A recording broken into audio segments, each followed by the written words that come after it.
जिंदाबाद जिंदाबाद जिंदाबाद जिंदाबाद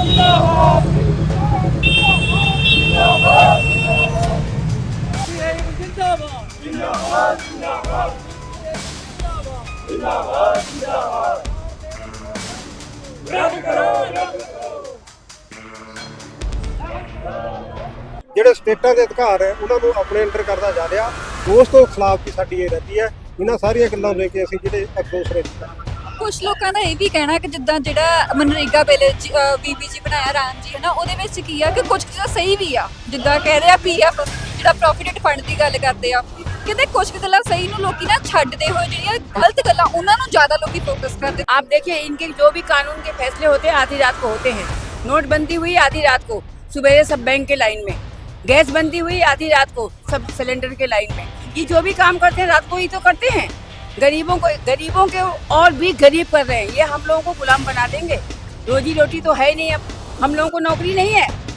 ਸਤਿ ਸ਼੍ਰੀ ਅਕਾਲ, ਤੁਸੀਂ ਦੇਖ ਰਹੇ ਹੋ ਵਿਚਾਰ ਪੰਜਾਬ ਦੇ ਤੇ ਮੈਂ ਸ਼ਰਨਪ੍ਰੀਤ ਕੌਰ। ਅੱਜ ਅਸੀਂ ਇੱਥੇ ਪਹੁੰਚੇ ਹਾਂ ਦਿੱਲੀ, ਜਿੱਥੇ ਕਿ 24 ਮਾਰਚ 2026 ਜਿੱਥੇ ਕਿ ਅੱਜ ਦਿੱਲੀ ਦੇ ਵਿੱਚ ਕਾਲ ਦਿੱਤੀ ਗਈ ਸੀ ਰੈਲੀ ਦੇ ਲਈ। ਤੁਸੀਂ ਦੇਖ ਸਕਦੇ ਹੋ, ਮੈਂ ਕੈਮਰਾਮੈਨ ਨੂੰ ਕਹੂੰਗੀ ਕਿ ਤੁਹਾਨੂੰ ਇਕੱਠ ਦਿਖਾ ਦੇਣਾ, ਇੱਕ ਵਾਰ ਭੀੜ ਤੁਸੀਂ ਦੇਖ ਸਕਦੇ ਹੋ, ਜਿੱਥੇ ਦੂਰੋਂ ਲੋਕ ਅੱਜ ਇੱਥੇ ਆਏ ਨੇ ਕੇਂਦਰ ਸਰਕਾਰ ਦੀਆਂ ਜੋ ਨੀਤੀਆਂ ਨੇ, ਗਲਤ ਨੀਤੀਆਂ ਦੇ ਖਿਲਾਫ ਜੋ ਕਿ ਆਵਾਜ਼ ਉਠਾਉਣ ਦੇ ਲਈ। ਤੇ ਇਸ ਜੋ ਕਿ ਕਾਲ ਦੀ ਜਿਹੜੀ ਸ਼ੁਰੂਆਤ ਜਥੇ ਦੀਆਂ ਮੋਰਚੇ ਤੋਂ ਪਹਿਲਾਂ ਹੀ ਹੋ ਗਈ ਸੀ। 11 ਮਾਰਚ ਤੋਂ ਲੈ ਕੇ 20 ਮਾਰਚ ਤੱਕ ਜੋ ਪਹਿਲਾਂ ਇਹਦੇ ਲਈ ਪਹਿਲਾਂ ਮਾਰਚ ਕੀਤਾ ਗਿਆ, ਪਿੰਡੋਂ ਪਿੰਡ ਜਾ ਕੇ, ਸ਼ਹਿਰੋਂ ਸ਼ਹਿਰ ਜਾ ਕੇ, ਜਿੱਥੇ ਕਿ ਲੋਕਾਂ ਨੂੰ ਦੱਸਿਆ ਗਿਆ ਕਿ ਜੋ ਸਰਕਾਰ ਦੀਆਂ ਨੀਤੀਆਂ ਨੇ ਉਹਨਾਂ ਦੇ ਨਾਲ ਕਿੰਨਾ ਅਸਰ, ਕਿੰਨਾ ਡੂੰਘਾ ਅਸਰ ਪੈ ਰਿਹਾ ਹੈ। ਤੇ ਅੱਜ ਅਸੀਂ ਇੱਥੇ ਪਹੁੰਚੇ ਹੋਏ ਹਾਂ ਦੁਸ਼ਹਿਰਾ ਗਰਾਊਂਡ ਦਿੱਲੀ, ਜਿੱਥੇ ਕਿ ਅਸੀਂ ਲੋਕਾਂ ਦੇ ਨਾਲ ਗੱਲਬਾਤ ਕਰਾਂਗੇ। हिसाब से ये जन आक्रोश रैली है, बीजेपी सरकार के खिलाफ है। हाँ, हाँ जी, इसलिए आए हैं। सरकार करना क्या चाहती है जी, सरकार करना क्या चाहती है? सरकार तो के नाम से किसान को और मजदूर को और कर्मचारी को सबको दुखी कर रही है जी। हाँ, और गैस की किल्लत है काफी बड़ी भारी, पेट्रोल की है, हाँ जी, हैं सारी बंदरगाहें बेच दी इसने, सारे तट बेच दिए, रेल बेच दिए, डाकखाना बेच दिया, बिजली का निजीकरण कर दिया, रोडवेज का कर दिया है। भारत सरकार पर कर्ज के अंदर दबी चुकी है। तो जैसे कि 2027 में फिर से वोटिंग आने वाली है, आपको क्या लगता है कि इस बार कौन सी सरकार बनेगी और आप क्या चाहते हो? सरकार तो जी देखो जी, बात यह है गफलत है इनकी, गफलत से सरकार बनाते हैं ये लोग हैं। ये गफलत पर के नाम से जब तक सिकंदर नहीं कसा जाएगा, हैं जन जन तक आवाज नहीं पहुंचेगी इनके खिलाफ। हमने फैसला करना है, बैलेट पेपर से वोटिंग होनी चाहिए, फिर तो ये सरकार जा सकती है, नहीं तो जी बड़ी मुश्किल इनके लिए तो के नाम से रोड पर ही जाना पड़ेगा जी। आप देख सकते हैं कि ऐसे आज जो लोगों का यहाँ पर रोज प्रदर्शन देखने को मिल रहा है, जो कि सरकार के खिलाफ, जो सरकार की गलत नीतियों के खिलाफ जो लोग आवाज उठाने के लिए जहाँ की रैली में शिरकत कर रहे हैं।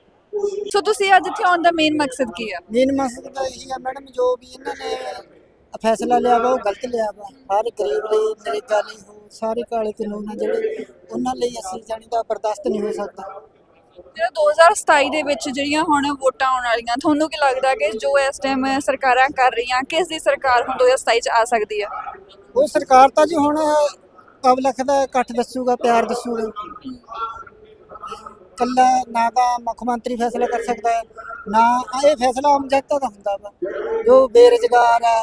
ਹੁਣ ਮੰਨ ਲਓ ਅਸੀਂ ਪੰਜਾਬ ਤੋਂ ਆਏ ਹਾਂ, ਅਸੀਂ ਹੱਕਾਂ ਲਈ ਆਏ ਹਾਂ, ਤਾਂ ਸਰਕਾਰ ਨੂੰ ਵੀ ਸੋਚਣਾ ਚਾਹੀਦਾ ਵੀ ਅਸੀਂ ਵੀ ਜਿਹੜੇ ਮਜ਼ਦੂਰ ਜਾਂ ਮੰਨ ਲਾ ਇਹ ਰੁਲਦੇ ਫਿਰਦੇ ਨੇ, ਨਰੇਗਾ ਬੰਦ ਕਰਦੀ ਹੈ, ਠੇਕੇਦਾਰੀ ਸਿਸਟਮ ਕਰਦੇ ਰਹੇ ਆ, ਅਤੇ ਇਹਦੇ ਵਿੱਚ ਵੋਟਾਂ ਲੈਣ ਲਈ ਤਾਂ ਸਰਕਾਰ ਮੂਹਰੇ ਆ ਜਾਂਦੀ ਆ।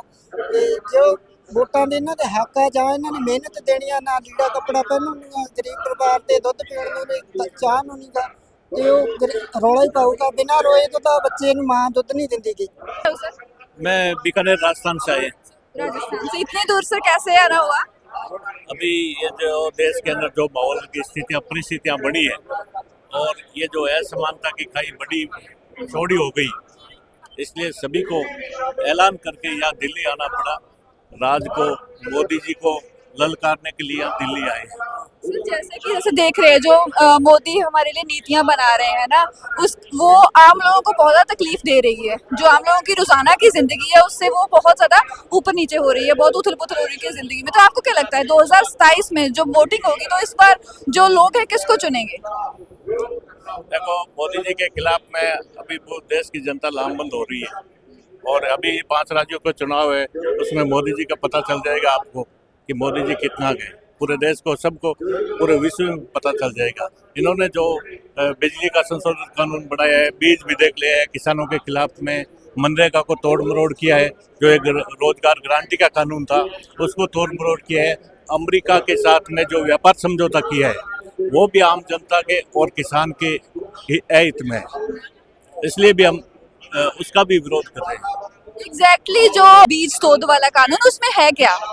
बीज के अंदर क्या है कि जो बीज किसान अपने पास जो एक्स्ट्रा बीज बचा के रखता, और वही बीज है जो दूसरे बारिश होने पर या दूसरी फसल दूसरे टाइम में बिजाई कर लेते। अब वो सारा बीज कंपनियां ही तैयार करके देगी, और कंपनियां तैयार करने के बाद में जो भी होगा उसकी कंपनी के खिलाफ में किसी तरह की कोई गारंटी, कोई क्लेम, कोई किसी तरह के FIR वगैरह नहीं होगी। इसलिए खुले बाजार के अंदर कंपनियों को, किसानों को छोड़ दिया है, इसलिए हम बीज विधेयक का विरोध करते हैं। कहाँ से आए हो? उत्तराखंड से।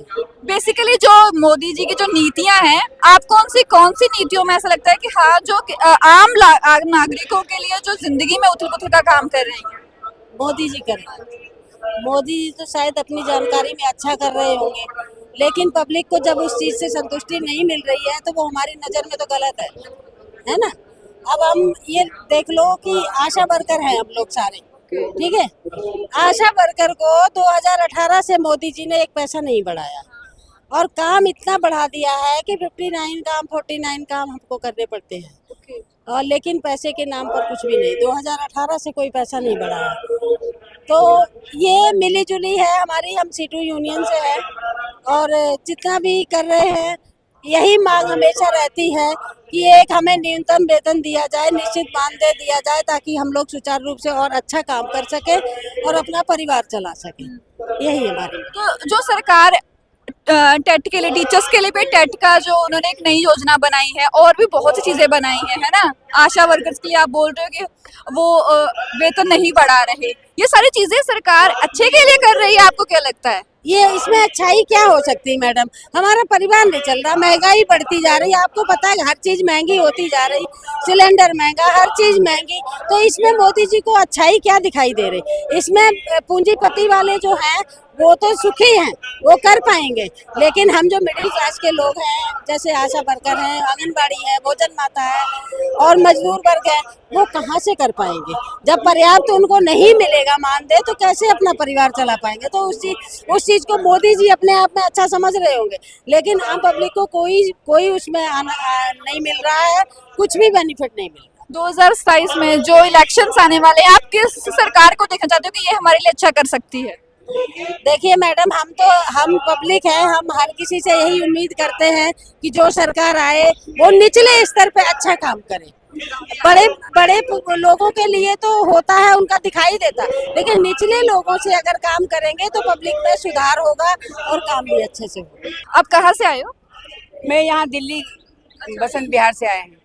तो बेसिकली जो सरकार, आज आप अपनी पूरी इस रैली के साथ आए हो ना, तो बेसिकली जो मोदी जी कर रहे हैं, आपको क्या लगता है कि 2027 में वो सत्ता में दोबारा आ सकते हैं? देखिए, ये तो जनता बताएगी कि वो सत्ता में आएंगे या नहीं, और सत्ता में आने के लिए उनको कुछ करना थोड़ी ना है। ये तो आप भी जानते हैं, हम भी जानते हैं। क्या जनता बड़े खुशी से उनको ला रखी है? जो जनता के सर पे इन्होंने आग बैसा रखा है। महंगाई तो देख लो आप, देखिए इनके जो भी कानून के फैसले होते हैं आधी रात को होते हैं। नोटबंदी हुई आधी रात को, सुबह सब बैंक के लाइन में। गैस बंदी हुई आधी रात को, सब सिलेंडर के लाइन में। ये जो भी काम करते हैं रात को ही तो करते हैं। गरीबों के और भी गरीब कर रहे हैं। ये हम लोगों को गुलाम बना देंगे। रोजी रोटी तो है नहीं, अब हम लोगों को नौकरी नहीं है, तो हम लोग अपने अधिकारों की मांग को लेके आए हैं यहाँ पे कि हम लोगों को भी अधिकार दो, हम लोगों को भी बच्चों को नौकरी दो। पढ़ाई लिखाई के मामले में देखो, प्राइवेट स्कूल में जो पढ़ेगा वो पढ़ेगा, सरकारी स्कूल की पढ़ाई देखो, सरकारी स्कूल के बच्चों को कोई नौकरी नहीं, कोई चाकरी नहीं, तो हम गरीब कहाँ जाएंगे? ये अमीरों के बच्चे सरकारी स्कूल में क्यों नहीं पढ़ते? ये सरकार चला रहे हैं ना, तो इनके बच्चे विदेश क्यों जा रहे हैं? तो आप लोग देखिए कि हम में और इनमें क्या अंतर है। ये लोग खुद खाई बना रखे हैं कि हम अमीर हैं और तुम गरीब हो। तो हम लोगों के साथ तो ये दो भाव हो ही रहा है। जितना लड़ पाएंगे हम लोग लड़ेंगे, लेकिन हम इनको छोड़ेंगे नहीं। आपने पहले भी बहुत बार कोशिश की है ना इनके खिलाफ, तो आपको क्या लगता है कि सरकार इतनी कोशिशों के बावजूद भी हमारी बात नहीं सुनती? जनता की बात क्यों नहीं सुनती? सुनिए, सुनेगी। किसानों की बात सुनी ना, हैं? ऐसे मजदूरों की बात भी सुनेगी। हम लोगों के अंदर फूट डालती है, 4 को एक सुविधा देके 8 को बगल लगा देती है। जिस दिन हम 12-1 हो जाएंगे ना, उस दिन इसको सुननी पड़ेगी। जैसे किसानों की मांग को इन्होंने माना, फिर भी अभी पूरी नहीं हुई है। किसानों की मांग भी अभी अधूरी है, वो भी लड़ रहे हैं। हम सब मिल के लड़ेंगे और इनको हमारा अधिकार देना पड़ेगा। जो अब अमेरिका और ईरान की लड़ाई की वजह से हमारे जो किल्लत आ रही है एलपीजी गैस की, है ना, एक तरफ तो मीडिया बोल रहा है ऐसा कुछ नहीं है, ये सिर्फ प्रोपोगंडा है, लेकिन दूसरी ही तरफ हम खुद देख रहे हैं कि जो इंस्टीट्यूशंस में, जो रेस्टोरेंट्स कभी बंद कर दिए हैं, कुछ इंस्टीट्यूशंस में जो अब चूल्हे पे रोटी बन रही है ना, तो आपको क्या लगता है कि ये अब मोदी जी इसमें क्या प्रोपोगंडा चला रहे हैं? देखिए, अमेरिका के खिलाफ मोदी जी बोलेंगे नहीं, ये तो आपको ही मालूम है। अमेरिका ने हमारे नौजवानों को हथकड़ी डाल के हिंदुस्तान के एयरपोर्ट पे उतारा, तब तो मोदी की मुंह नहीं खुली, तो ये किस में मुंह खुलेगी? इनको भी अपना डर है, इनके भी कारनामे निकल रहे हैं ना, वो क्या बोलते हैं, एप्स्टीन वाला, हैं? एप्स्टीन फाइल को दबाने के लिए ये अमेरिका के गुलामी कर रहे हैं ये, हैं? दूसरा कोई होता एप्स्टीन के फाइल के नाम में, तब तक तो वो जेल काटता। इनके लिए कोई कानून नहीं है। ये बोले कि 75 साल का जो हो जाएगा वो प्रधानमंत्री नहीं रहेगा, लेकिन इनके लिए कानून है। ये अपने कानून को बदल देंगे, हैं? और दूसरों के लिए कानून लगाएंगे। जो कोई भ्रष्टाचार करे, कोई भी अपराध करे, बीजेपी में आए, वॉशिंग मशीन में धुल के ठीक ठाक हो गया, और पार्टियों में होगी तो वो जेल जाएगा। तो अब लोग इनके पीछे क्यों जा रहे हैं कि भाई मुझे जेल ना जाना पड़े, और जो जेल से नहीं डरते हैं वो इनके खिलाफ खड़े होते हैं। आज जुड़ चुके हैं यहाँ जम्मू से जो आए हैं इस रैली के लिए शिरकत करने के लिए। सर, सबसे पहले आप ये बताइए कि जो सरकार ने ये कानून लाए हैं, आपको क्या लगता है कि ये कितने सही है? तो हमारा कहना यही है कि जो 4 लेबर कोड्स आए हैं, तो उसमें कुछ एक्ट ऐसे हैं जो मजदूर के लिए ठीक नहीं है, और हम चाहते हैं कि जिस तरह से चलता था, और हाँ, अमेंडमेंट ज़रूरी होती है, मगर इस तरह की नहीं कि एक मज़दूर को दबाया जाता है। ये मज़दूर एक बैकबोन है, मतलब इसी के ज़रिए सारा काम होता है। रोड बनते हैं, बिल्डिंग्स बनते हैं, बड़े बड़े लोगों के घर बनते हैं, अडानी अफगानी वगैरह सबके घर बनाते हैं, लेकिन इसी मज़दूर के साथ जुल्म किया जाता है। हमारे अगर देखा जाए तो जम्मू कश्मीर में बोर्ड की तरफ से स्कॉलरशिप मज़दूर लोगों के बच्चों की, वो अभी तक पेंडिंग है, और वहाँ पर ऑलरेडी मतलब लेबर लोग मतलब मुश्किलात से गुजर रहे हैं।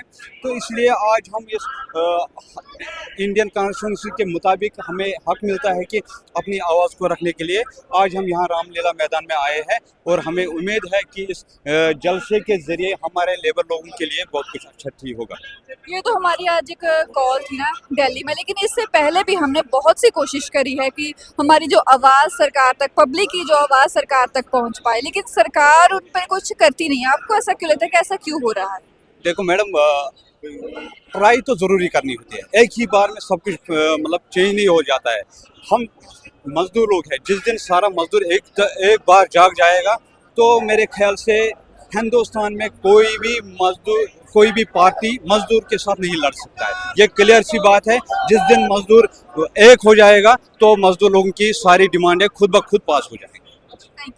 आप देख सकते हैं कि जैसे जो यहाँ पर आज लोग एकत्रित हुए हैं, उनका यही कहना है कि अगर हमें एकता आ जाती है तो सरकार हमें भी सुनेगी। कहाँ से आए हो? हम आए हुए से बिहार से, अररिया जिला से, पलासी प्रखंड के भारत की कम्युनिस्ट पार्टी के अंचल सचिव रोहित विश्वास, यानी पंचायत पिपरा बिजवाड़ से। तो सर, आपको क्या लगता है? हम तो नहीं, मेरे संगठन में 24 संगठन है। हमने स्कूल के रोसियों को लेकर के यहाँ तक पहुँचे हैं।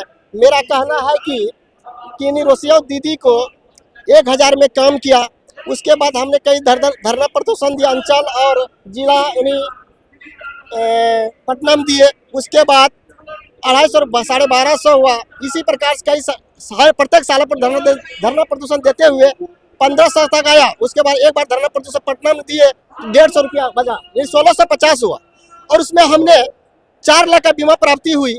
और मेरा कहना है कि यानी कई सालों से सरकार ने सुना रहा था, 1 साल से सुना रहा था 3650 यानी रुपया सुना रहा था। लेकिन हमने समस्तीपुर में ट्रेनिंग में हम लोग जब धरना प्रदर्शन दिया समस्तीपुर में, रोसिया दीदी का पेपर में 7000 दे दिया था। लेकिन वो 7000 नहीं करके 3300 किया। इस पैसा कब किया? वो इलेक्शन के टाइम पर सरकार ने किया। और मेरा कहना है कि हम कोई मजदूर को रखते हैं घर पर, कम से कम 300 का दिन, 300 रुपया दिन प्रत्येक दिन देते हैं और 2 टाइम हमने खाना खिलाते हैं। लेकिन मेरा रोसैया दीदी 3 बजे विद्यालय पहुंचता है, उसके बावजूद 4 बजे छुट्टी होता नहीं, उसको आगे समय बचता नहीं, पीछे समय बचता है। रोसैया दीदी का कम से कम वेतन 10,000 रुपया होना चाहिए, मेरा मांग है। और मेरा रोसैया दीदी को साल में 2 जोड़ा कपड़ा की व्यवस्था सरकार से करना चाहिए। कम से कम जो मुसलमान है उसको पंजाबी मिलना चाहिए, हिंदू है उसको साड़ी साया ब्लाउज मिलना चाहिए।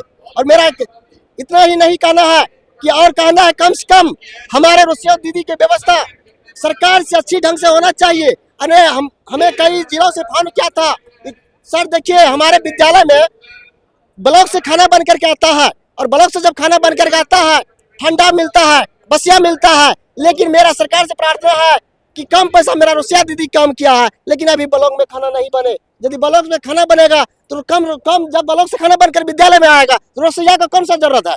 रोसैया तब संग में घर में काम करेगा। इसलिए कम पैसा नौकरी का सवाल है, कम से कम रोसैया कम पैसा में क्या है, अभी सरकार कम से कम स्कूल में खाना बनाने का प्रारंभ करे। हम फरीदाबाद जिले से आए हैं, बल्लभगढ़ सिटी से। तो आपको क्या लगता है, जैसे जो मोदी ने जो मनरेगा को कमजोर करने के लिए, इसके अलावा जो 4 लेबर कोड पास किए हैं और भी बहुत सी जो आम नागरिकों को जो रोजाना की जिंदगी को उसको करने के लिए काफी सारी चीजें की है, उससे जो सरकार पीछे हटेगी? देखो, मोदी सरकार बिल्कुल नहीं बनेगी, क्योंकि मोदी सरकार के राज में जितनी आम जनता दुखी हुई है ना, वो पहले कभी नहीं होती। तो और सरकार में है, पर इतनी कभी नहीं हुई जितनी अब दुखी हो रही है। एक बात बताओ, ये झाड़ी मजदूर है, मनरेगा का जो काम है, जो गवर्नमेंट का दोबारा लागू किया गया, और इस मोदी सरकार ने उससे भी हटा दिया, उसको भी काम खत्म करने की वजह से ना बीबी ग्राम चला दिया। क्या है ये बीबी ग्राम? 4 लेबर कोड पास कर दे, जो कि लोगों ने लड़ के संविधान जो लागू हुआ था, संविधान में जो हमारे कानून हमें मिले थे, आज वो सारे कानून खत्म कर दिए। तो कौन लाना चाहेगा? ऐसी सरकार को कोई नहीं लाना चाहेगा। और हम इस सरकार की बहुत ज्यादा निंदा करते हैं। आशा वर्कर हैं, उनको भी पहले लगाया था खाली जच्चा और बच्चा की देखभाल के लिए, लेकिन आज उस पर इतने काम थोप दिए हैं कि 4000 रुपये जहाँ मिल रहे हैं वहाँ 40,000 का काम करवा रहे हैं उन आशाओं से। दिन रात जो भी रिपोर्ट लेनी है हेल्थ वर्कर को दे दी जाती है, भाई आप करके दो, आप करके दो। ग्राउंड लेवल पे आशा वर्कर काम करती है, जबकि ऑनलाइन काम आशा का कोई काम नहीं। अनपढ़ बहनें लगी हुई हैं उसमें, कैसे वो ऑनलाइन काम करेंगी? उनसे ऑनलाइन काम का जवाब दिया जाता है, एनसीडी का काम ऑनलाइन करो, अब आईडी ऑनलाइन बनाओ। यदि आशा ऑनलाइन काम करेगी तो फील्ड में अपना कार्य कब करेगी? हम विभाग वालों से यही पूछते हैं, पदाधिकारियों से, कि अगर हम लोग यहाँ बैठ के नाभा आईडियो को बनाएंगे, ऑनलाइन का काम करेंगे, तो जो हमारा फील्ड वर्क है उसे हम किस टाइम करेंगे? उसके लिए हम कब टाइम देंगे? इसका सरकार के पास कोई जवाब नहीं है। सरकार मानदेय देने को राजी नहीं है, 4-4 महीने तनख्वाहें रुक जाती हैं, जो कि कुछ तो मेरी जैसी बहनें हैं, वीडो है, केवल इसी से अपना घर चला रही है। तो वो अपना कैसे गुजर करती है जब उनकी पेमेंटें रुक जाती है? बात बात पे पैसे काटने की धमकी, बात बात पे लेटर देने की धमकी। तो ऐसे कोई डरने वाला नहीं है और आगे सरकार को लाने में कोई भी राजी नहीं है। आपको क्या लगता है कि जैसे आज हम पहली बार ये रैली नहीं निकाल रहे, इससे भी अपने पहली बार बहुत कोशिश करी है, जो पब्लिक ने बहुत बार कोशिश करी है, जो अपनी आवाज सरकार तक पहुंचाने के लिए पहुंचती भी है, लेकिन वो बात अलग है कि वो कोई हमें उसका कोई जवाब नहीं मिलता। अब ऐसे में इस बार भी सरकार का कोई जवाब हमें नहीं मिल रहा है। अगर जैसे जो सरकार बार बार कर रही है, इसका हमें फिर से ना रिस्पॉन्स मिले, तो आपको क्या लगता है कि अब आगे क्या होगा? देखो, यदि सरकार जो रिस्पॉन्स नहीं देती है ना, जो बार बार जो सरकार बन रही है, वो पहली बात तो बेईमानी से बन रही है, कि जबकि एक बार इतनी करोड़ आबादी नहीं है जितने करोड़ वोट बीजेपी को मिल गए। एक बंदे के 10-10 बार वोट दिए जा रहे हैं। क्यों दिए जा रहे हैं? इस जनता, इसके राज में पहले इतनी हत्याएं नहीं थी, पहले जो, और इस राज में इतनी हत्याएं हो रही हैं, इतने रेप हो रहे हैं, चाहे वो 7 महीने की बच्ची है हमारी, चाहे वो 70 साल की बुढ़िया है, किसी को भी नहीं छोड़ा जा रहा है। और जितने भी रैपिस्ट निकल रहे हैं, जितने भी इसमें बंदे निकल रहे हैं, सारे तुम्हारे बीजेपी के कार्यकर्ता निकल रहे हैं। तो इस हिसाब को देख के यही है कि जनता अब जाग चुकी है। चाहे ये कितनी भी अनसुनी कर ले जनता की आवाज को, लेकिन जनता की आवाज दबने वाली नहीं है। जनता की आवाज बुलंद होगी और इस सरकार को ये देश छोड़ के जाना पड़ेगा। काफी जगह ये भी दावा किया जा रहा है जो सरकार की तरफ जो दावा करते हैं कि जैसे अभी हमारे अब की बात करते हैं, संकट चल रहा है एलपीजी गैस का ईरान और इजराइल की वार में, लेकिन दूसरी तरफ देखा जाए तो कुछ मीडिया ये भी दावा करती है कि ये सिर्फ झूठ है, ये प्रोपोगंडा है सरकार के खिलाफ। ऐसे ही जैसे आपने बात करी कि बहुत सी वोट एक बंदे की 10-10 वोटें बन रही है ना, तो उसका भी हमारी कांग्रेस ने उसका पूरा निकाला था कट्ठा चिट्ठा, लेकिन उसके बाद भी जवाब आया कि पहले आप हमें लिख कर दो, उसका भी कोई आगे उसका सोल्यूशन नहीं निकाला गया। तो जैसे खुद सरकार उन सब चीजों से मुकर जाती है, कोई भी हमारी बात सुनती रखनी है, इस पे आपका क्या कहना है? ये दोगली सरकार है। ये खुद जो करे वो तो ठीक है, चाहे वो गलत है चाहे वो सही है।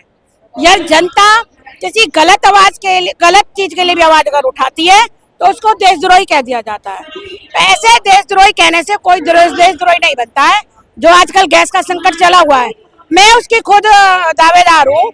मैंने फरवरी में कोई सिलेंडर नहीं लिया था, मैंने जनवरी में सिलेंडर लिया था, लेकिन मेरे फोन पे अपने आप बुक हो गया, अपना आप सिलेंडर निकल गया और मेरा सिलेंडर अब मैंने बुक किया तो मेरा सिलेंडर बुक नहीं हुआ।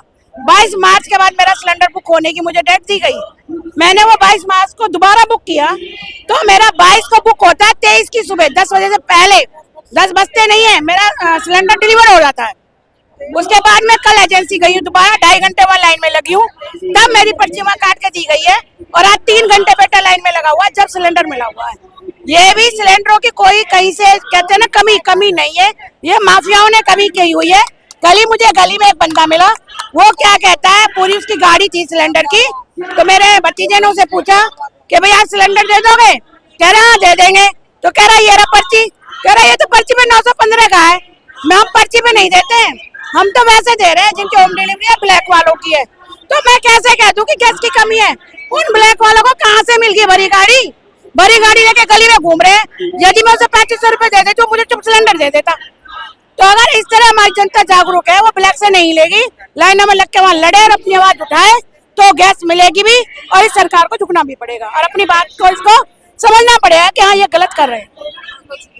सर मैं हरियाणा के जींद शहर से हूँ, नाम मेरा मनोज है और प्रवासी मजदूरों का यूनियन लीडर हूँ, भवन निर्माण यूनियन का नेता। तो जैसे कि बता रहे हैं कि 4 लेवल जो कोड पास किए गए हैं, जो आज के नहीं पहले 2019 से पहले पास किए गए हैं, उनके लिए सरकार अभी तक ना तो उनको ठीक कर रही है और ना ही उनको जो उनके शोध के लिए कुछ कर रही है। आपका इस पे क्या कहना है? मोदी साहब की जो थोड़ी सी नीति है ना वो बिल्कुल गलत है, वो आम जनता के लिए बिल्कुल गलत है।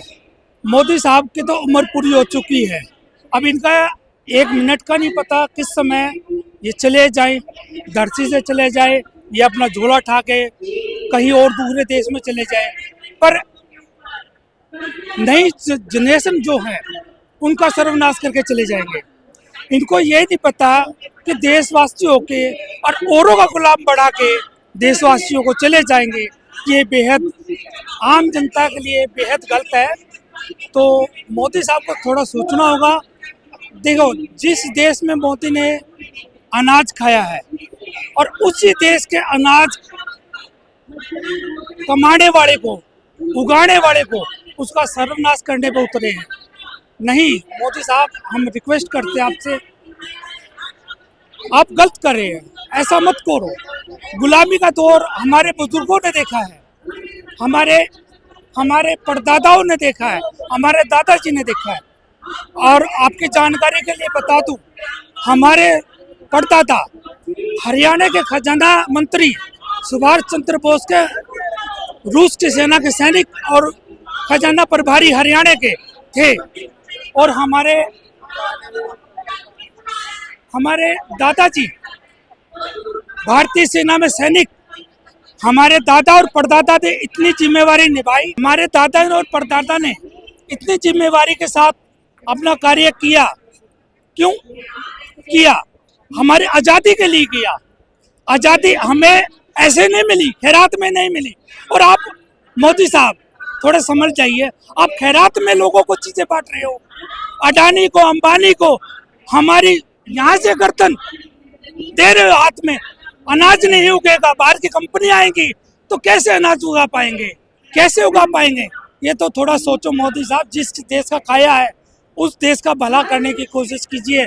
आप तो चले जाओगे, दूसरे देश में चले जाओगे, पंचतंत्रों में लीन हो जाओगे, हमारा तो पूरा करके जाओगे ना। कौन याद करेगा? आपके युवा, आपका अभी जो बच्चे छोटे छोटे हैं, 2 साल के, 5 साल के, वो आपको आने वाले वक्त में गाड़ बकेंगे। आप ऐसा कार्य करके जाए ना, जैसे कि सुभाष चंद्र बोस जी को याद किया जाता है देश की आज़ादी के लिए। उन्होंने, जैसे मेरे परदादा थे, धन इकट्ठा होके आता था हमारे घर में, वो सोने को पिघला के, उनकी गोले बना के, चांदी के और सोने के, वो दिल्ली पालम हवाई अड्डे पे ये जो अपने सुभाष चंद्र बोस जी हैं उनको दे के आते थे। मेरे परदादा रूस की सेना में सैनिक थे और भारतीय स्वतंत्रता सेनानी थे, और दादा भारतीय सेना में सैनिक थे। दादाजी को वहाँ मिलिट्री के दौरान गए थे सेना में, पाकिस्तान के साथ लड़ाई लड़ने के लिए। वो घायल हो गए, पिछले 7-8 महीनों घायल रहे, लाचार रहे, घर तक नहीं पहुंच सके थे, ना ही सेना वाले उनको ला सके थे। वो क्या किया उन्होंने, खुफिया तरीके से वहां रहे, तबीयत ठीक हुई, तब अपने घर पे आए। अरे मोदी साहब, ऐसे कैसे बोल सकते हैं हमारे देश के शहीदों को, बलिदान जिन्होंने दिया देश के लिए? सोचिए मोदी साहब, हमारी हाथ जोड़ के रिक्वेस्ट है, मोदी साहब आप भी मान जाइए, नहीं तो ये आने वाली जनरेशन आपको कभी भी माफ नहीं करेगी। जैसे अगर हम देखें कि एप्स्टीन फाइल का जो मुद्दा है ना, उसके बिना कोई जवाब दिए जो सारी जो पब्लिक थी जो उनसे जवाब मांग रही थी कि एप्स्टीन फाइल में जो उनका नाम आया वो क्या सच है कि जो, लेकिन उसके बावजूद जो उन पर कोई कार्रवाई नहीं हुई। देखिए, हम मोदी साहब को बदनाम नहीं करना चाहते हैं। मोदी साहब ने कुछ कार्य अच्छे किए हैं, बदनाम इसलिए नहीं करना चाहते। हमारे देश का गौरव है, हमारे देश के प्रधानमंत्री कहे जाते हैं, उनको हम बदनाम करने की कोशिश 1% भी नहीं कर सकते। वो इसलिए नहीं कर सकते कि हमने उनको कुर्सी पे इसलिए बिठाया कि भी वो अपने भारत के आगे दूसरे देशों में जाके प्रचार करे, वहाँ से नई नीतियाँ लेके आए और देश का विकास करने का काम करे। पर देश का बेचने का काम करने के लिए कुर्सी पे नहीं बिठाए थे मोदी साहब। वो इसलिए नहीं बिठाए थे कि छोटी छोटी जनरेशन सोचेंगी कि मोदी साहब ने हमारा देश बेच दिया, हमारी ज़मीनें बेच दी, हमारा रोजगार बेच दिया, और जो युवा है, अभी के युवा है, वो बेरोजगार करती है। ऐसा नहीं चाहेंगे मोदी साहब, आपसे यह उम्मीद नहीं है। देखिए, देश से जाएं तो अच्छा भलाई का काम करके जाएं और देश की अच्छी दुआ लेके जाएं, ताकि आने वाला टाइम आपको याद रखे। धन्यवाद मोदी साहब, अच्छी नीतियाँ लेके आएँ और ऐसे अमीरों के हाथ में, पूंजीपतियों के हाथ में अपनी देश की भागडोर मत दे के जाए। रिक्वेस्ट है हमें मोदी साहब, अभी भी हम आपको जिंदाबाद बोलेंगे, क्यों? अभी आप जिंदा है, इसलिए आपको जिंदाबाद बोलेंगे। देश का कार्य आपके हाथों में है, अच्छे काम करके जाएं तो आपको याद रखेंगे। जैसे हमारे परदादा आज हमें याद आते हैं, आज इसलिए याद आते हैं, हमारा आज भी 80 किले जमीन के हैं हमारे, पर वहाँ हमारे परदादा ने 2 किले दे के जमीन के, हमारे गांव के सरपंच बरडोद के हैं, वो उनके बच्चे बोरे, वो भी हमारे भाई हैं, पर हम उनसे लड़ाई झगड़ा कभी भी नहीं करेंगे, मरते दम तक नहीं करेंगे। तो हमारे भाई हम वो उन्होंने गिफ्ट में दिया या भाईचारे में दिया, उनको 2 किले दे के बसा दिया, 80 किले वही बढ़ते रहे। पर हम झगड़ा करने के लिए नहीं है, हम समझाने के लिए हैं। जैसे कि आप देश का बेचने का काम कर रहे हैं, हमारे को 80 किले होते हुए हम अपने भाइयों से झगड़ा नहीं करेंगे। और देश का बलिदान अगर हमारे इस प्रदर्शन में अगर गोलियां भी चल जाती हैं तो हम पीछे हटने वाले नहीं हैं। हम देश को लेकर साथ चलने वाले हैं और देश के लिए बलिदान देने का काम जैसे हमारे बुजुर्गों ने किया है, ऐसे हम बलिदान देने के लिए तैयार हैं। मोदी साहब, आप हमारे साथ हो और हमारा गौरव है, आप हमारे बुजुर्ग हो, हमारे साथ रहिए मोदी साहब।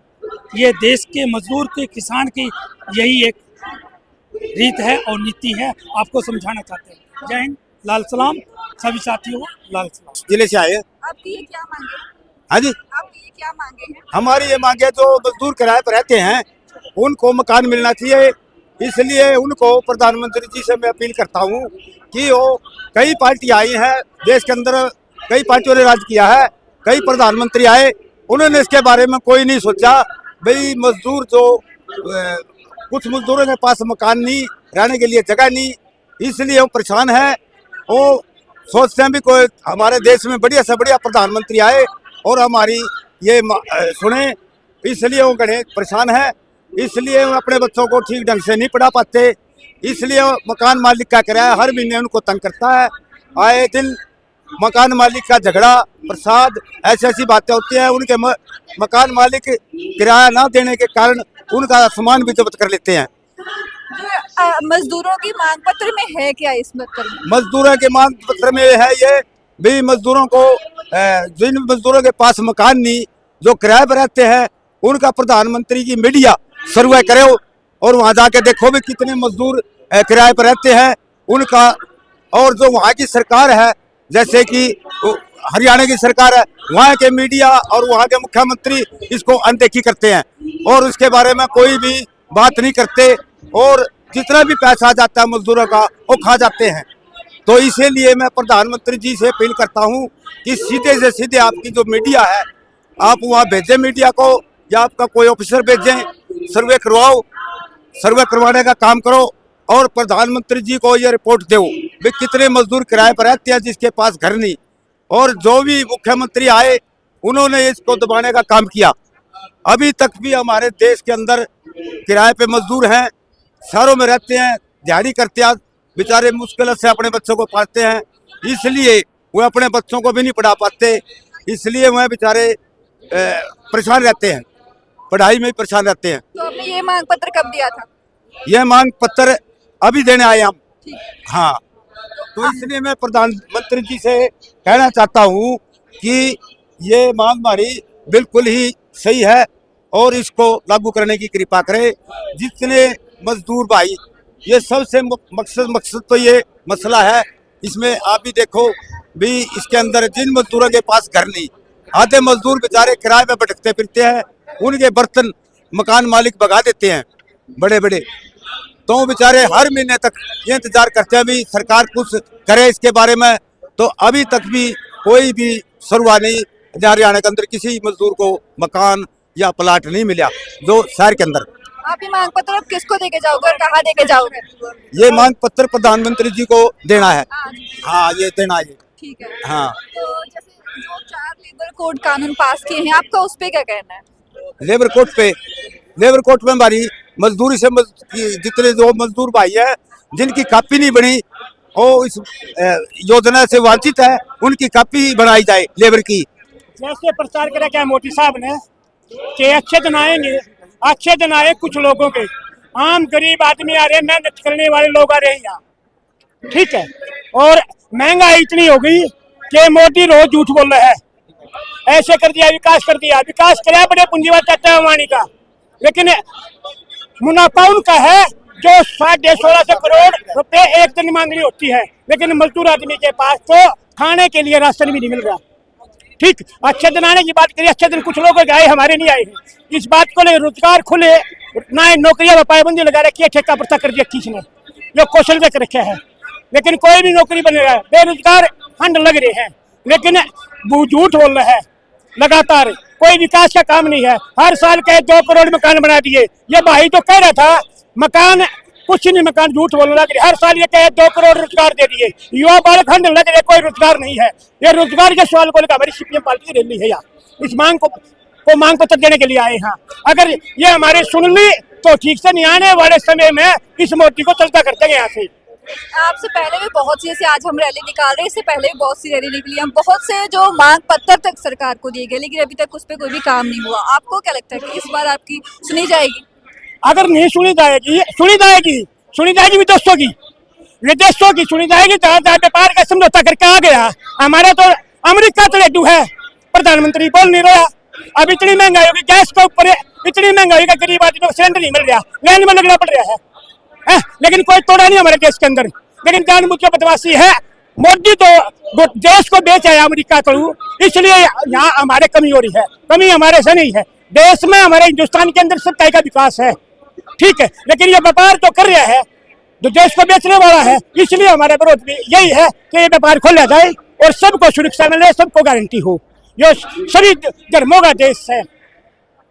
और अगर ना आप तो कह रहे हो कि कर लिया, हम भी कर रहे हैं, ये ज्ञापन में अगर कोई बातचीत ना करी तो आने वाले समय में देश का, हिंदुस्तान का बड़ा आंदोलन बढ़ेगा, मजदूर और किसान का।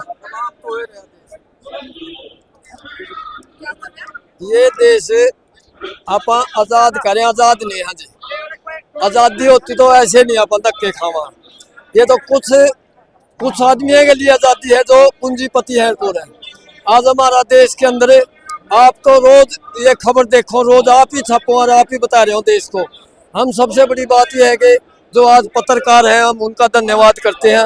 गोदी मीडिया का तो करते नहीं, जो स्वतंत्र पत्रकार है। हर हर मोदी, घर घर मोदी, सबने बेरा है, ये तो सबका घर बढ़ गया।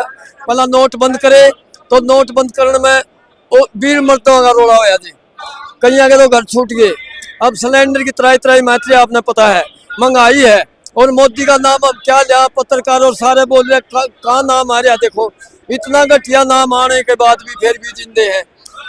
हाँ जी, फाइल मारे तो हम ये कहेंगे, हम ये जवाब नहीं देता, संसद से बाज रहा है राहुल गांधी। हम किसी के वो नहीं है, हम तो है जो नीति के खिलाफ। राहुल गांधी ने ये जो चोर कहा तो चोर ना होता तो ये जवाब दो जी। आज ये कहीं ना फंसे तो जवाब दो जी। ट्रम्प न्यू कह, जैसे मैं कहूँगा न्यू नाचेगा चलेगा, नाच भी रहा है। तो हमारा देश का क्या दुर्भाग्य है जो आज मोदी को इतने चार्ज ले आए थे, पूरे 15 लाख देंगे फलान लाए। सबसे बढ़िया, सबसे घटिया प्रधानमंत्री है, झूठ बोलने का वर्ड इसको मिलना चाहिए जी। कहाँ से आ रहे हो? मेरा स्टेट है हरियाणा, डिस्ट्रिक्ट है मेरा सिरसा, और शायद पूरे देश में 31 स्टेट है। आज ये जन आक्रोश रैली में शामिल होने के लिए आए हैं। ये भाई जो खड़े हैं खाकी वर्दी वाले, ठीक है, इनके सटार तो नहीं लगाए, लेकिन फरवरी 2007 में कांग्रेस की सरकार थी, हुड्डा सरकार ने इनको ग्रामीण सफाई कर्मचारी लगाया गया था। आज 18-19 सालों में भी ये कच्चे हैं। उसके बाद में 2014 में भाजपा की सरकार बनी, हरियाणा का मुख्यमंत्री खट्टर बना, उसके बाद में ये नायब श्रेणी बना। सारे के सारे बेटा झूठे हैं ये, क्योंकि इन्होंने वायदा कराया था 2014 के अंदर आम जनता के गाँव में जा के इनके दौड़ पोस बड़े बड़े जो नेता को आते हैं वो, इन्होंने वायदा कराया था आम जनता के बीच में 15 लाख रुपए देंगे हर के खाते में, 2 करोड़ नौकरी देंगे, कच्चे कर्मचारियों को हम पक्का करेंगे, शिक्षा का सत्र उठाएंगे, रोजगार को हम बढ़ावा देंगे। लेकिन उसके बाद में इन्होंने, इनके पास झूठ के सिवा कुछ नहीं मिला। खट्टर के बाद में हरियाणा का मुख्यमंत्री बना नायब सैनी, वो भी 24 नवंबर 2024 को जींद के एकलव्य स्टेडियम में जाके वहाँ खुली झूठ मारी उसने। ये ज्यादातर सफाई कर्मचारी है, वो चाहे शहर का हो चाहे गांव का हो, एससी और दलित समाज से हैं, गरीब समाज से हैं, लेकिन आए तो धरती पे मानवता के तौर पे है। ये भी चाहते हैं भी हमारे बाल बच्चे भी पढ़े लिखे अफसर बने, लेकिन इन्होंने इनके लिए घोषणा करी थी भी इनको मैं 26-27 हज़ार रुपये दूंगा, शहर वालों को 27 हज़ार रुपये दूंगा, गाँव वालों को मैं 26 हज़ार रुपये दूंगा। 2024 के बाद में 2.5-3 साल बीत लिए, वो भी इसकी घोषणा झूठी निकली। फिर गया ये 11 जून 2025 को कबीर जयंती में सिरसा में, यानी उन महान पुरुषों की ये धरती है, उनके नाम पे भी उनको उनकी बेअदबी कर रहे हैं। वहाँ इन्होंने, इसी नायब श्रेणी ने घोषणा करी थी कि मैं सफाई कर्मचारियों को 2100 रुपये की बढ़ोतरी करता हूँ, लेकिन आज तक उन दोनों ही घोषणा की कहीं भी चिट्ठी जारी नहीं हुई है। इनको मानदेय मिलता है, वो इस समय पर नहीं मिलता। अनेकों प्रकार की इनको धमकी, हटा देंगे, मानदेय रुका दिया जाता है। सरपंचों के अधीन में ये काम करने वाले गरीब समाज के लोग हैं।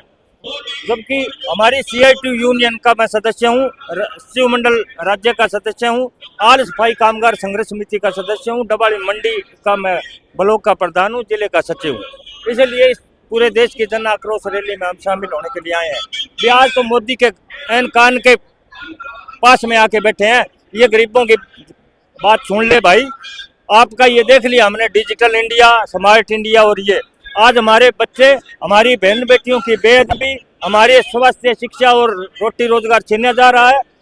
लगातार हमारे किसानों पे, मजदूरों पे, सरपंचों पे, कर्मचारियों पे लाठियां बरसा रही हैं। लेकिन तो ये वक्त बलवान है, हमें जितने भी महान पीर पैगंबर धरती पे आके गए हैं वक्त को सलाम करके गए, वक्त ही बड़ा है।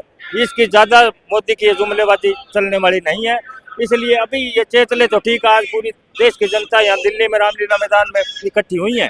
अगर फिर भी नहीं चेतती तो हम अपने छोटे छोटे बाल बच्चों को लेके भी इस देश के संविधान को बचाएंगे, इस देश के भाईचारे को बचाएंगे, इस देश के जल जंगल और जमीन को बचाएंगे। आपके चैनल का बहुत बहुत धन्यवाद। इनकलाब जिंदाबाद, मोदी सरकार मुर्दाबाद, मोदी तेरी तानाशाही नहीं चलेगी, देश के पब्लिक सेक्टर बेचना बंद करो, इनकलाब जिंदाबाद। मुल्क दा बेड़ा गर्क कराया, देश दे राजियां कहर कमाया, मुल्क दा बेड़ा गर्क कराया, ओ चारे पासे जुल्म फैला के गरीब जनता नूं थल्ले लाया। इनू शर्म रता ना आवे, इनू शर्म रता ना आवे। ओ दिल्ली बैठा कुर्सी ते नवे नवे कानून बनावे, ओ दिल्ली बैठा कुर्सी ते नवे नवे कानून बनावे। रिलायंस ते अबानी नूं बनाया इन यार जी, देश विच मची फिरे इहो ही हाहाकार जी। रिलायंस ते अबानी नूं बनाया इन यार जी, देश विच मची फिरे इहो ही हाहाकार जी। ओ नित चीज़ां दे रेट ਵਧਾਵੇ, नित चीज़ां दे रेट ਵਧਾਵੇ। ओ दिल्ली बैठा कुर्सी ते नवे नवे कानून बनावे, दिल्ली बैठा कुर्सी ते नवे नवे कानून बनावे। लुटिया सी देश इन्हां होटल पवा लए, लुटिया सी देश इन्हां होटल पवा लए। अद्धो अद्धी वंड केस पद्धरे करा लए, अद्धो अद्धी वंड केस पद्धरे करा लए। हिंदू सिख नूं इह आप लड़ावे, हिंदू सिख नूं इह आप लड़ावे। ओ दिल्ली बैठा कुर्सी ते मोदी हिंदुस्तान दा नवे नवे कानून बनावे, दिल्ली बैठा कुर्सी ते नवे नवे कानून बनावे।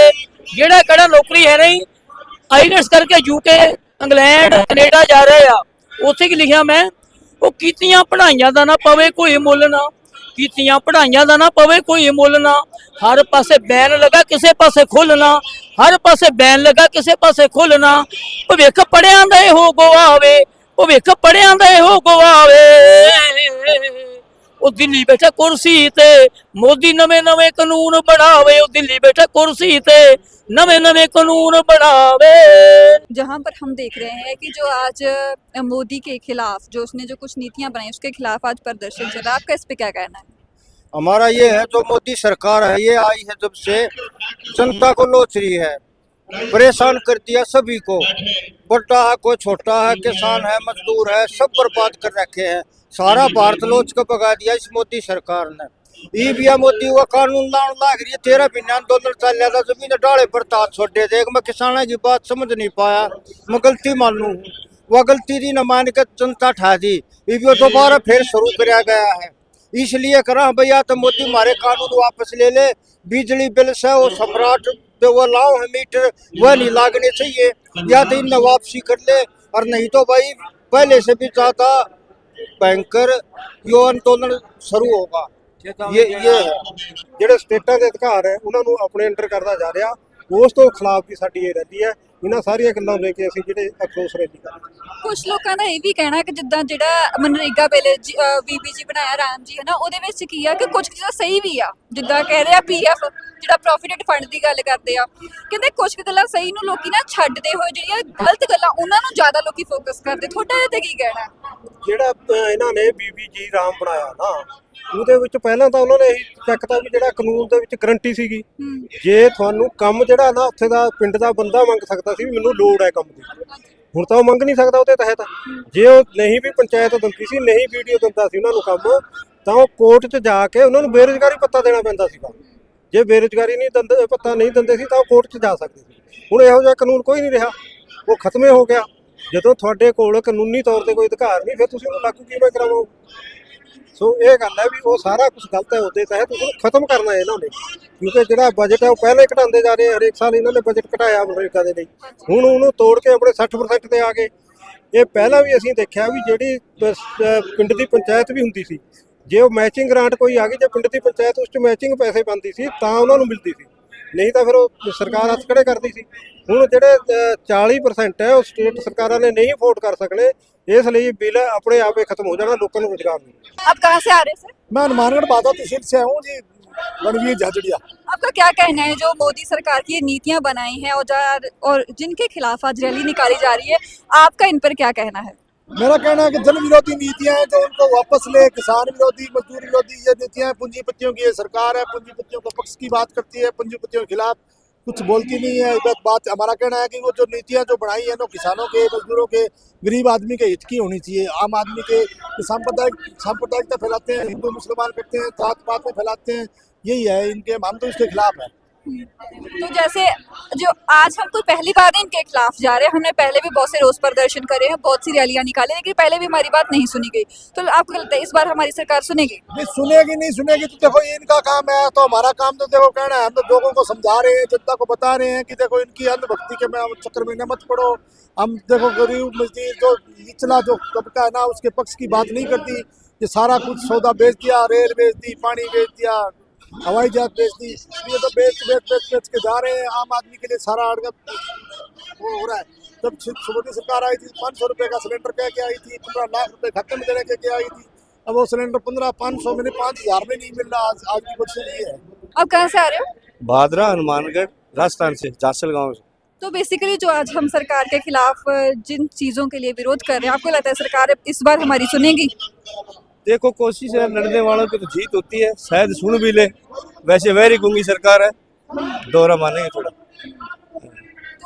जो ये लेबर कोड और इसके अलावा जो बिजली शोध बिल पास किए गए हैं, आपका उन पर क्या कहना है? लेबर कोड तो बहुत ही खराब बिल है, इसी के खिलाफ तो एक बहुत बड़ा आंदोलन मैनेजमेंट खड़ा करना पड़ेगा। जैसे भी चल रहे हैं वो तो, हाँ अभी चल रहा है, वो गलत है। कानून तो वापस लेना पड़ेगा सरकार को। जिस तरह से कृषि कानून को वापस करवाते, इस तरह ये भी करवाएंगे, थोड़ी मेहनत करेंगे। तो सर आपको क्या लगता है, जैसे हमने पहले किसान आंदोलन की इतनी ज्यादा लोगों ने मेहनत करी थी, दिल्ली में यहीं पर प्रदर्शन किए थे, तो इस बार फिर से कुछ करना पड़ेगा तभी सरकार सुनेगी हमारी? जिस तरह की सरकार की नीतियां हैं, मोदी सरकार जिस तरह के फैसले ले रही है, उसको लेके पूरी देश की जनता को उसके प्रति पहले सचेत करना पड़ेगा, उनके खिलाफ बड़ा आंदोलन करना पड़ेगा। ये जो सांप्रदायिक सरकार है, ये जो गरीबों के खिलाफ सरकार है, ये जो किसानों के खिलाफ है, जिन जन मुद्दों को लेके लोगों में जागृति करके एक बड़ा संगठन, बड़ा आंदोलन करना पड़ेगा, तभी जाके कुछ संभव हो पाएगा। अभी बड़े मुश्किल दौर में है देश का लोकतंत्र भी, इस देश की जनता भी। इस टाइम 2 आ चुके ने दिल्ली ਦੇ ਦੁਸ਼ਹਿਰਾ ਗਰਾਊਂਡ ਦੇ ਵਿੱਚ ਅਸੀਂ ਖੜੇ ਆ ਕਿ ਜੋ ਰੈਲੀ ਦੀ ਸਮਾਪਤੀ ਹੋ ਚੁੱਕੀ ਹੈ। ਇੱਥੇ ਅਸੀਂ ਲੋਕਾਂ ਦੇ ਨਾਲ ਗੱਲਬਾਤ ਕੀਤੀ, ਜਿੱਥੇ ਕਿ ਲੋਕਾਂ ਦਾ ਗੁੱਸਾ ਦੇਖਣ ਨੂੰ ਮਿਲਿਆ, ਜੋ ਕਿ ਉਹਨਾਂ ਦੀ ਆਮਰਾ ਦੀ ਜ਼ਿੰਦਗੀ ਦੇ ਵਿੱਚ ਕਿੰਨਾ ਜ਼ਿਆਦਾ ਫਰਕ ਪਾ ਰਿਹਾ ਹੈ। ਉਹ ਜੋ ਨੀਤੀਆਂ ਹੋਈਆਂ ਹੋਈਆਂ ਨੇ ਉਹਨਾਂ ਨੇ ਇਸ ਦੇ ਬਾਰੇ ਜ਼ਿਕਰ ਕੀਤਾ।